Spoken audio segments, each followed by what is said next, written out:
kay mga idol. So atong i-update karon mga idol ang atong wings kay nahuman ang atong wings mga idol. So naa siya mga idol sa ato ng tanawon.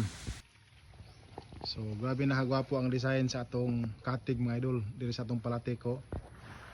Oh, naa na siya oh. Nahuman na gid siya.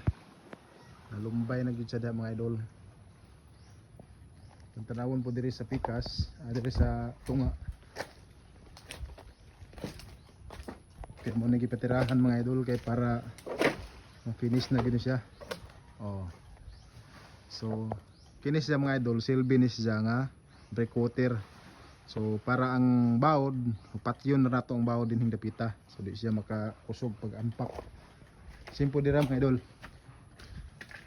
Oo.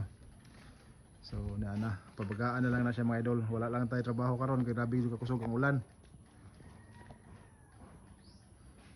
Apod sa pikas mga idol, ani po ang design sa pikas.